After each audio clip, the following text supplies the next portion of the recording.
Alright guys, so I've been playing a ton of Apex Legends, as I'm sure most people have right now. I wanted to make this video earlier, but I wanted to put a ton of time into the game first and really understand what all these settings are before I made this video. If you alter these settings and change them in the way that I'm going to show you in this video, some of them are personal preference, but others will definitely make you a better player, whether it be through gameplay, like actual playing the game, or just visually. It'll make it feel better, it'll look better, you know what I mean? So without further ado, we're gonna get right into it. So when you click the settings menu, this is what you see. You've got 4 tabs on the top: gameplay, controller, video, audio. We're not gonna touch on audio because, I mean, as personal preference. I turn down the music volume.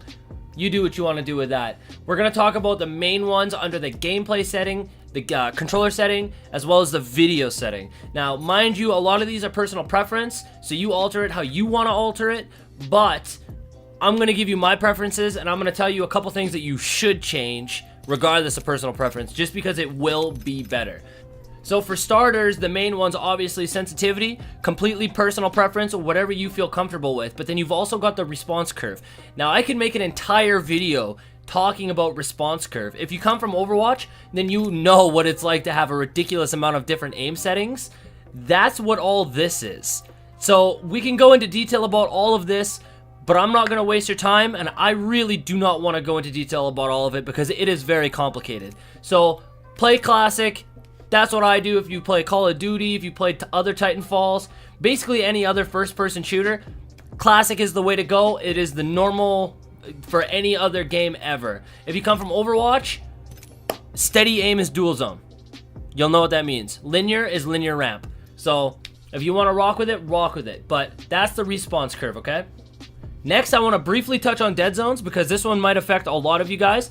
So if you have a really old controller, and let's say your controller is just sitting on your desk, right? And your crosshairs are moving a tiny little bit. If it's doing that, put the dead zone to large. Or if your character's just slowly walking and you're not touching your controller, put it to large. The larger your dead zone, the less sway you're gonna have when you're moving. Default is small, so if you're not having that problem, keep it on small. But if you're having that little sway problem where you're not touching your controller and your character's moving or your crosshairs are moving, put it on large and the problem will go away. Alright guys, now this is one of the most important ones. This was a game changer for me. So under the video tab, you're going to see a setting called field of view. Now it's just as it sounds. Field of view is what you see in game. So the lower your field of view, the less you see. The higher it is, the more you see. All the gameplay that I have recorded up until this point has been on default setting, which is 70.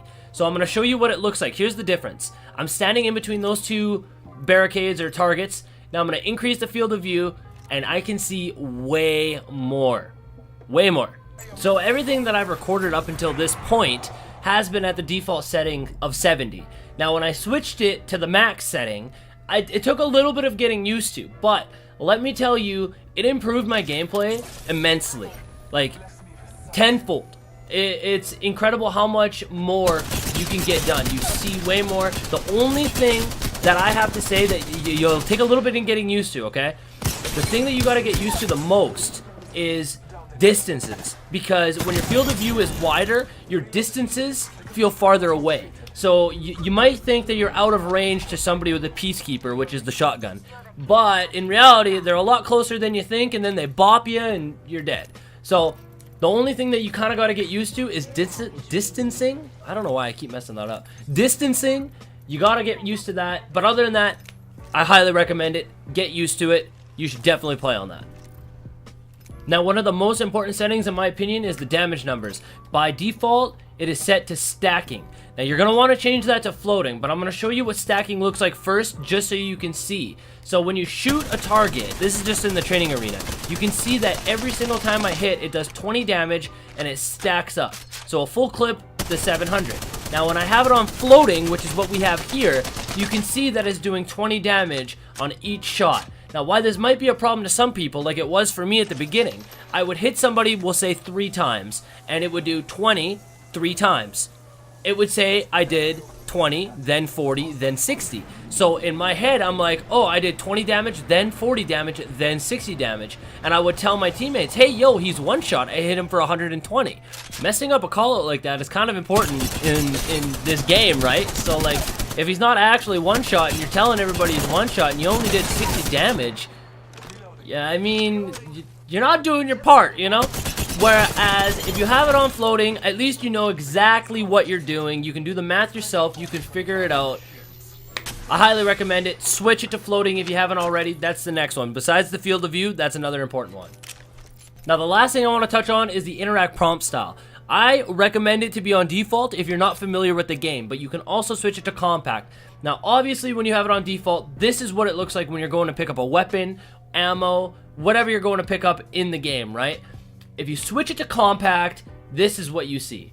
It is a lot smaller. It makes the UI look way better, but there isn't as much details into what you're picking up. So if you're not familiar with the game yet, then I highly recommend keeping it on default. But as you progress and as you start knowing what weapons are what you're looking for, I highly recommend switching it to compact. I play with it on compact now, but obviously I've been playing the game quite a bit, so I know what I'm looking for. I know what the items look like on the ground before even picking them up, so I don't have to worry about it. So those are the settings that I use. Feel free to use them. My sensitivity is a little bit high. Probably going to turn it down a little bit, to be honest with you, but I hope it helped. I hope you learned a little something. Those are the most important. Obviously, there's a little bit more in there, but I don't think that there's much I can give on them. It's more personal preference. That's the most important stuff. So anyways, I hope you guys enjoyed, and I will see you guys on the next video.